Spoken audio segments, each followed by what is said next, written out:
A agência pública tem uma série de reportagens muito grande, muito expressiva, muito bem trabalhada sobre o que pode ser um problema assim de cultura corporativa nas Casas Bahia. E eu acho que eu tô sendo até eufemístico na maneira como eu tô colocando.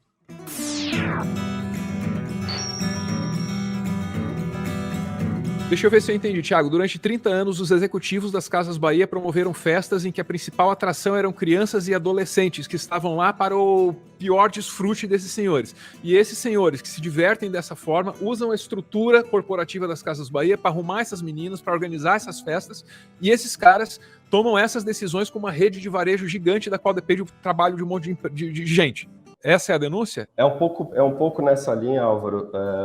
Só tomar cuidado que, assim, na verdade, o grande articulador disso é o Samuel Klein. A gente não tem informação sobre outros participantes, outros executivos das Casas Bahia participando dos crimes sexuais. O que a gente sabe e o que a gente conseguiu mostrar por processos judiciais, por depoimentos de mais de 20 mulheres que a gente escutou, enfim, por seguranças, taxistas que levavam as meninas até a sede das Casas Bahia, por funcionários que tiveram próximo dessa estrutura e, de certa maneira, até coagidos, tiveram que ajudar essa estrutura funcionar, é que o Samuel Klein, com o poder que tinha, com a grana que tinha, ele criou, de fato, uma engrenagem para cometer crimes sexuais ao longo de muitos e muitos anos. É tão impressionante, Álvaro, que muitos dos depoimentos que a gente tinha, tentar dar um pouco um panorama, assim, as Casas Bahia tinha sede que agora não tem mais, em São Caetano do Sul, em São Paulo. Samuel Klein tinha um escritório no 3º andar. Muitos relatos contaram pra gente, que ao lado da sala dele, da presidência, né, existia um quartinho com cama, onde os crimes eram cometidos. E como é que ele fazia para que essa engrenagem funcionasse? Ele propunha grana, ele propunha eletrodomésticos das Casas Bahia. Então, muitas garotas cooptadas aí nesse cenário criminoso dele recebiam bilhetes de próprio punho do Samuel Klein, iam retirar produtos nas Casas Bahia. Eram meninas, sobretudo, importante dizer isso, eram meninas pobres, de muitas regiões de São Paulo, e que só foram entender muito tempo depois o que tinha acontecido com elas. Elas tinham sido exploradas sexualmente pelo que ficou conhecido por muitos anos como o rei do varejo.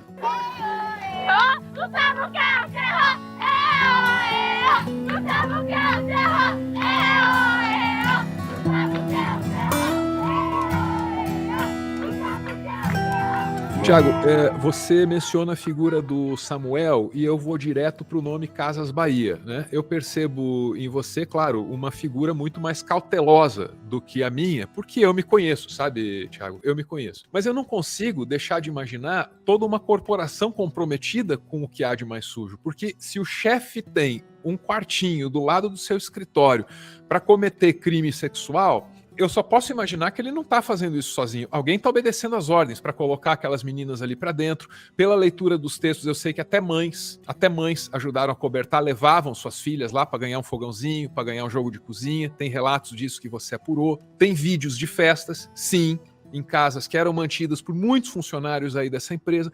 Então, Thiago, eu percebo que a cultura corporativa das Casas Bahia podem vir contaminadas na origem pelo que há de pior aí na psique doentia do seu Samuel ou do seu Klein, né? Até porque parece que ainda ocorrem algumas coisas esquisitas aí. Tem denúncias contra os herdeiros, ou o herdeiro também, tem não? Não, Álvaro, acho que você tem absoluta razão na sua ponderação. O fato é isso, existia uma engrenagem, eram centenas de pessoas envolvidas nessa engrenagem. Então, desde o taxista que levava a garota até a sede das Casas Bahia, o piloto do helicóptero que às vezes transportava essas meninas para as mansões do Samuel Klein no litoral de São Paulo ou Angra dos Reis, os próprios funcionários de várias unidades das Casas Bahias que tinham que dar o produto a partir do bilhete que recebiam. Então existia sim um conhecimento, mesmo que tácito em alguns aspectos, sobre essa engrenagem para que o Samuel pudesse cometer esses crimes, né? E justamente a nossa investigação, ela foca no Samuel, mas existe ainda centenas de casos que a gente recebeu que a gente precisa mergulhar e apurar, que envolveriam outros executivos também das Casas Bahia. E aí é uma coisa curiosa, porque o filho dele, né, tem o Samuel Klein e tem a família Klein. Dentro da família Klein existe uma figura chamada Saul Klein, que é o filho dele, né, que está vivo, também é um herdeiro, né, do Império, do conglomerado Casas Bahia, que também é acusado de uma série de crimes sexuais, até de trabalho escravo, e que recentemente, aí, neste mês passado, foi condenado pelo Ministério Público do Trabalho a pagar 30 milhões de reais justamente por explorar mulheres sexualmente, né? Existem denúncias de estupro, de cárcere privado. Então, é mais uma figura da família Klein que está aí com contas a prestar, né? Em vários aspectos dessa apuração jornalística, Álvaro, mulheres nos contaram da relação de pai e filho, né? Que era uma relação conturbada, que eles não tinham uma boa relação. Ao mesmo tempo, uma especificamente, né, me contou que esteve com ambos, foi explorada sexualmente por ambos. É uma história absurdamente cheia de camadas grotescas, surreais e tudo mais, que de fato assim dá para ter muito detalhe para a gente conversar a respeito.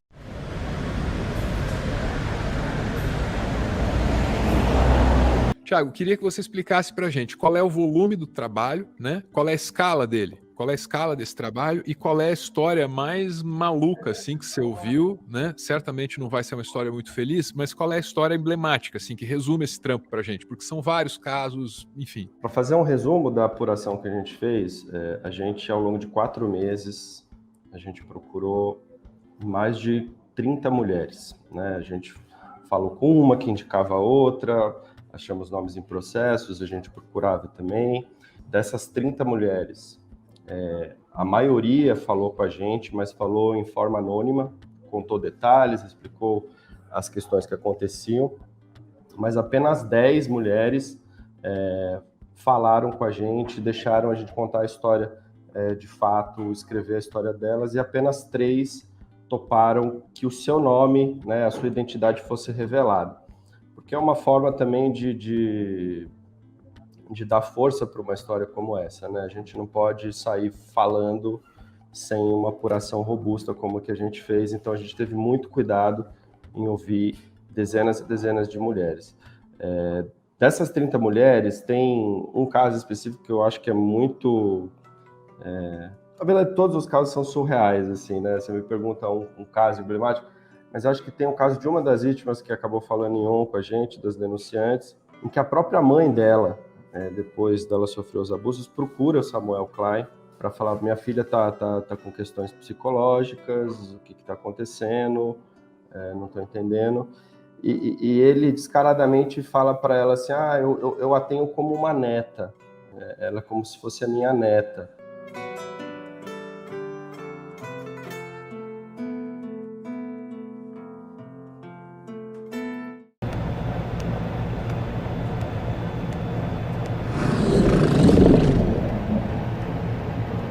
Seguimos nossa conversa aqui com o Tiago, da Agência Pública, que está contando para a gente essa apuração de anos enorme a respeito das Casas Bahia, né? E aí, isso não foi divulgado do jeito que devia, vou falar sobre isso já já, mas tem um podcast que vai ajudar. Então, Álvaro, a gente está fazendo uma campanha agora de um podcast para contar a história do caso Klein de maneira definitiva, submergindo na investigação de maneira definitiva. A gente está aí, já são 3 anos, tentando contar essa história de várias maneiras, tomamos muitas portas na cara, e a gente resolveu que é com o apoio do público, que é só o público que pode ajudar de fato a Pública, que é uma agência independente, a contar essa história de uma maneira correta, clara e que ganhe a devida repercussão que não ganhou à época que a gente publicou. Então a gente pede aí quem puder fazer uma doação no Pix ou então acessar o aliados.apublica.org e aí você faz a sua doação ou vira um aliado recorrente da agência.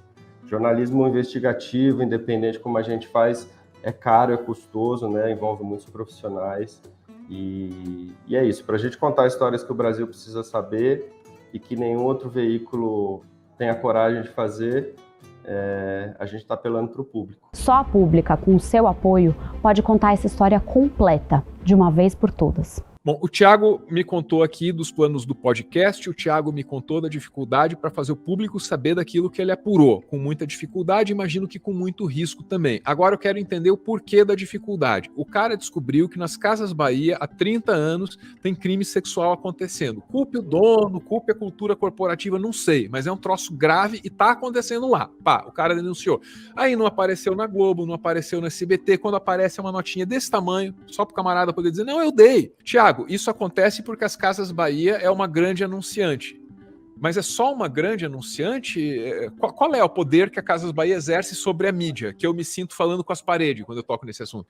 Bom, vamos lá. Eu acho que tem esse elemento comercial, sim, né? Eu acho que o próprio público percebeu isso quando a gente traz a denúncia lá em 2021. E essa denúncia não ganha a escala que merece, né? O que acontece quando uma denúncia vem num Jornal Nacional da Vida ou uma Folha de São Paulo faz uma denúncia? O que costuma acontecer no jornalismo quando um grande escândalo nacional vem à tona? Vamos pegar aqui, um caso mais político, corriqueiro que está rolando neste ano. Agenda setting. Agenda 7. A questão das joias, né? Joias do Bolsonaro, todo mundo vai cobrir, todo mundo vai tentar entender melhor essa história. Quando a gente traz a denúncia do Samuel Klein, é praxe no jornalismo que um escândalo nacional empresarial dessa magnitude obrigue com que os outros veículos caiam nessa história e tentem entender o que aconteceu também, né? E isso, de fato, não aconteceu. Nenhuma televisão brasileira, vou repetir, nenhuma televisão brasileira contou a história do Samuel Klein até agora. Nenhuma. Por que elas não contaram? Um aspecto pode ser esse comercial. Eu acho que tem sim a questão comercial, mas eu acho que tem também uma questão de compadrio corporativo. Casas Bahia e televisões, as principais televisões brasileiras, elas nascem e crescem e evoluem de uma maneira muito similar na história. Elas vão ali, né? Casas Bahia abastecia várias das principais televisões brasileiras com os anúncios, né? Quer pagar quanto, né? Quem não lembra disso? Então, assim, eu acho que tem uma questão também de espírito de corpo de certas famílias da imprensa brasileira, que também, querendo ou não, se relacionam, né? O grupo dos ricos brasileiros se relacionam muito, né, Álvaro? Tem ali uma cultura de andar junto, de fazer jantares e tudo mais. Eu acho que tem um aspecto pessoal também, porque eu acho que só o comercial não explica. E é isso que a gente quer chegar a fundo também nessa investigação. Além da questão comercial, por que a imprensa brasileira, as televisões não deram essa história? Gatinhas maravilhosas. Não tem palavra. Não tem palavra.